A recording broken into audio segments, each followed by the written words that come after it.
আচ্ছা, আজকে আমরা কমন ইরর পড়ছি পার্ট 1। প্রথম যে উদাহরণটা রয়েছে সেটা আমরা করব। দ্য হেডমাস্টার অ্যান্ড সেক্রেটারি আর না ইজ প্রেজেন্ট, এটা কোনটা হতে পারে? আমরা সাধারণত জানি যে পদবীর আগে দা বসে, কিন্তু দেখো এখানে লক্ষ্য করো, এই যে সেক্রেটারি, এর আগে কিন্তু দা বসেনি। তাহলে এই যে হেডমাস্টার এবং সেক্রেটারি একজনকে বোঝাচ্ছে। যে হেডমাস্টার সেই সেক্রেটারি, তাই এখানে সিঙ্গুলারটা ব্যবহার করা হবে। যদি এই জায়গায় দা থাকতো, এই সেক্রেটারির আগে যদি দা থাকতো তাহলে কিন্তু আর হতো। অর্থাৎ পদবীর আগে দা বসে, যদি সেক্রেটারির আগে দা বসতো তাহলে কিন্তু এই আরটা হতো। যেহেতু পদবীর আগে দা বসেনি, সেক্রেটারির আগে দা বসেনি, তাই দ্য হেডমাস্টার এবং সেক্রেটারি ইজ প্রেজেন্ট, এটাই হচ্ছে কারেক্ট অ্যান্সার। অর্থাৎ এখানে অ্যান্সারটা কিন্তু ইজ হবে। ঠিক আছে, তাহলে উত্তরটা কি? The headmaster and secretary is present, তাই হবে। আচ্ছা, এরপরে দেখি কি রয়েছে।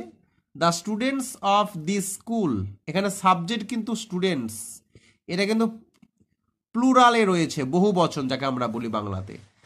তাহলে ইজ হবে না আর হবে? The students of this school, এখানে কিন্তু স্কুল অনুযায়ী কিন্তু ইজ আর হবে না, স্টুডেন্টস অনুযায়ী হবে। The students of this school, এটা হবে আর গুড। এরপর রয়েছে ব্রেড অ্যান্ড বাটার, এটা খুবই আসে পরীক্ষাতে, খুব আসে পরীক্ষাতে। ব্রেড অ্যান্ড বাটার ইজ না আর মাই ফেভারিট ডিশ বা breakfast.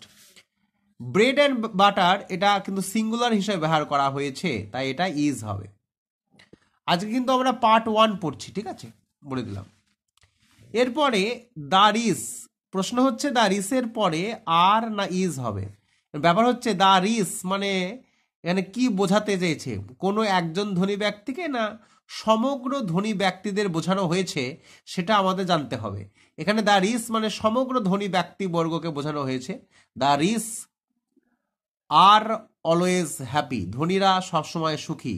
Actually the rich are not লিখলেও হতো, দ্য রিস আর, আমি আমার নিজের মতো করে লিখেছি, the rich are always happy, ধনীরা সবসময় খুশি।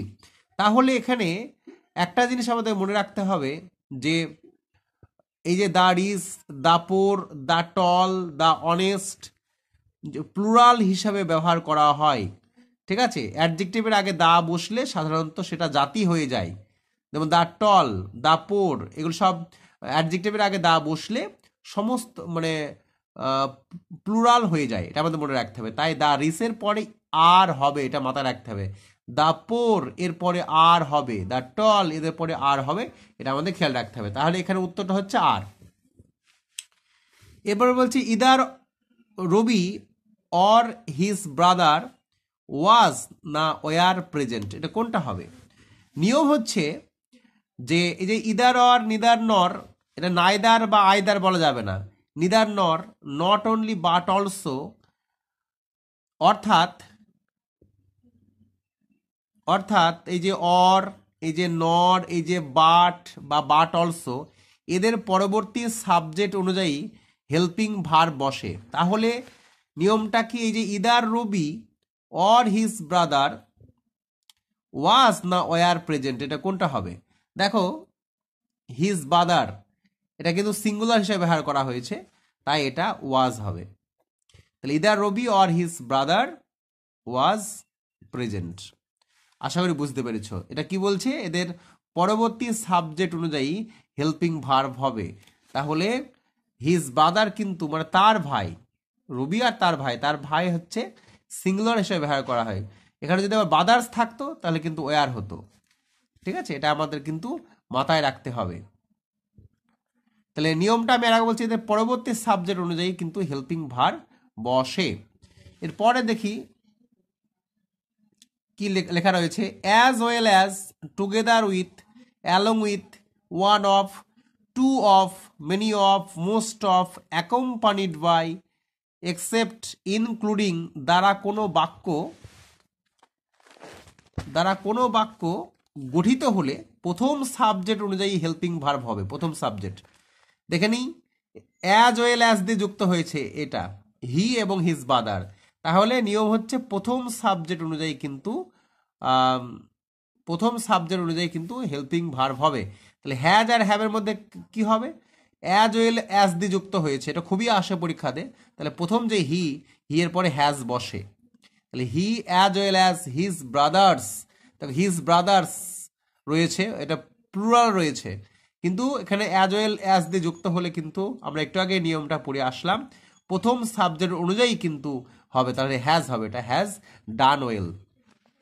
এবারে রয়েছে the teachers accompanied by his students, এই যে অ্যাকম্পানিড দিয়ে যুক্ত হয়েছে, তাহলে প্রথম সাবজেক্ট অনুযায়ী কিন্তু আমাদের এটা হবে, তাহলে এটা ইজ হবে, is going to picnic today.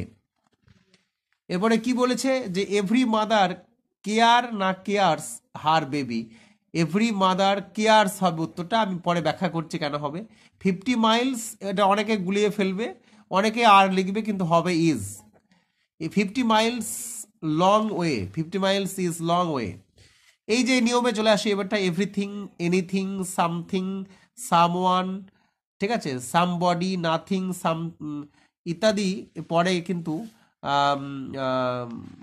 Singular verb বসে। ইস, ইএসিএস, ইসের পরেও কিন্তু মানে ইস স্টুডেন্টস বা যাই থাকুক কিন্তু মানে সিঙ্গুলার ভার্ব বসবে, এটাও খুব পরীক্ষাতে আসে, এটা লেখা হয়নি। আচ্ছা দেখো আমি এখানে লিখে রেখেছি সামথিং ইজ ন are going on, something is going on. 10 hours, দেখো ইজ লিখে রেখেছি, এটা সঠিক অ্যান্সার। 10 আওয়ার্স ইজ এনাফ, মানে 10 ঘন্টায় যথেষ্ট। মিটার্স, মাইলস, 20 কিলোগ্রামস, এদের দেখতে প্লুরাল হলেও এদের পরে সিঙ্গুলার ভার্ব বসে, যেমন 20 কিলোগ্রামস ইজ না আর হেভি ওয়েট, 20 কিলোগ্রামস ইজ হবে, অনেকে আর লিখবে, 20 কিলোগ্রামস ইজ হবে। এখানে লিখে দিয়েছি মিটার্স, মাইলস, কিলোগ্রামস, এদের দেখতে প্লুরাল হলেও এদের পরে সিঙ্গুলার বসে। ঠিক আছে, দেখো মাইলস দিয়ে একটা বাক্য আমি কিন্তু আগে লিখে দিয়েছি, 50 মাইলস ইজ হবে, ঠিক আছে, এটা খুবই ইম্পর্টেন্ট, এইগুলি খুব মানে এই যে অ্যাজ ওয়েল অ্যাজ দিয়ে খুব পরীক্ষাতে আসে, এটা আমাদের মাথায় রাখতে হবে। চলো আমরা পরের পেজে যাই, আজকে পার্ট 1 হচ্ছে, পরের দিনকে পার্ট 2 হবে। Physics, news, politics, civics, innings, mathematics, এরা দেখতে প্লুরাল হলেও এরা সিঙ্গুলার, এদের পরে সিঙ্গুলার ভার্ব বসে, যেমন দ্য নিউজ, এই যে এস রয়েছে বলে অনেকে আরটাকে টিক মারে, কিন্তু আর হবে না, হবে is. The news is fake, ঠিক আছে। ঠিক আছে, আমি যদি বলি যে mathematics is my favourite subject, তাই হবে, ঠিক আছে, ম্যাথামেটিক্স ইজ হবে, এই যে ম্যাথামেটিক্স ইজ হবে, এরা দেখতে প্লুরাল হলেও এদের পরে কিন্তু সিঙ্গুলার বলবে। যে ফিজিক্স, দেখো এস যোগ আছে, এরপরে সিঙ্গুলারটা বসবে। নিউজ, এটা বলে দিলাম, সিঙ্গুলার বসবে, সিঙ্গুলার কোনগুলি? ইজ, ওয়াজ, তাই না, এইগুলি সিঙ্গুলার, এইগুলির সিঙ্গুলার ভার্ব বসবে এদের পরে। সিভিক্স, পলিটিক্স, পলিটিক্সের সঙ্গে এস যোগ আছে, অনেকে অ্যামিজারের মধ্যে আর বসিয়ে দেবে, কিন্তু হবে ইজ, পলিটিক্সের পরে ইজ হবে অ্যামিজারের মধ্যে, আর ওয়াজের মধ্যে কি হবে? ওয়াজ হবে, মানে সিঙ্গুলারটা হবে, তোমরা নিশ্চয়ই বুঝো সিঙ্গুলার ভার্ব কোনগুলি। পিপুল, ফক, ম্যানকাইন্ড, ক্যাটেল মানে গবাদি পশু, all, both, few, a lot of, trousers, pants, odds, scissors, compliments ইত্যাদি, এ সকল ওয়ার্ডগুলি প্লুরাল, তাই এদের পরে প্লুরাল ভার্ব বসে। যে পিপুল, ফক, বিশেষ ক্যাটেলটা খুবই আসে পরীক্ষাতে, cattle are grazing in the field, মানে গবাদি পশুরা চড়ছে। People are going to the fair, মানুষজন মেলায় যাচ্ছে। পিপুল, ক্যাটেল, গবাদি পশু, অনেকগুলিকে বোঝায়, ঠিক আছে, একসাথে। তো এই ভার্বগুলি তোমরা মানে এই শব্দগুলি তোমরা কিন্তু মনে রেখো। এবার কি রয়েছে চলো আমরা দেখে নিই। বলছে গিভ মি 500 না 500 হবে, হান্ড্রেডস হবে না 100 হবে, গিভ 500 টাকা, 100 হয়, এস যোগ হয় না 100-এর সাথে। তার বলছে ডিয়ার, শিপ, কর্পস, এদের সিঙ্গুলার প্লুরাল রূপ একই। ডিয়ার, শিপস সিঙ্গুলার প্লুরাল রূপ কিন্তু এক, অর্থাৎ ডিয়ার সিঙ্গুলারেও যা, প্লুরালেও তাই। তারপরে লেখা আছে ফার্নিচার, পোয়েট্রি, এদের কোনো প্লুরাল রূপ নেই, তাহলে ডিয়ার, শিপ, ক্রপস এদের সিঙ্গুলার ও প্লুরাল রূপ কিন্তু একই, এটা আমাদের মনে রাখতে হবে। ঠিক আছে, যেমন আমি যদি লিখি আই স, আমি এখানে লিখি, যদি লিখি আই স, আমি দেখলাম 10 DEERS, তাহলে কিন্তু লাইনটা ভুল, এসটা বাদ দিয়ে লিখতে হবে। আই স 10 ডিয়ার, এটা মনে রাখতে হবে। এবার চলো আমি দুটো খুব ভালো উদাহরণ লিখে রেখেছি সঠিক উত্তরটা। Time and tide wait for none, no man, এটা ওয়েটই হবে। হ্যাঁ, এটা কিন্তু টাইম অ্যান্ড টাইড কিন্তু এখানে প্লুরাল হিসাবে ব্যবহার করা হয়েছে। স্লো অ্যান্ড স্টিডি, এটা কিন্তু একজনের ক্ষেত্রে ব্যবহার করা হয়েছে, উইন্স হবে, তাই এটা সিঙ্গুলার হিসেবে ব্যবহার করা হয়েছে। এটা সঠিক, এটা সঠিক। The race. চলো আমরা প্রথম উদাহরণটা আর একবার দেখি। আমি আগেই বলেছি the headmaster and the secretary, এখানে দা নেই কিন্তু দ্য হেডমাস্টার অ্যান্ড সেক্রেটারি, আমি পরে দিয়েছি দা বোঝানোর জন্য। The headmaster and secretary is present হবে। এখানে যদি সেক্রেটারি আগে দা থাকতো তাহলে কিন্তু আলাদা আলাদা ব্যক্তিকে বোঝাতো।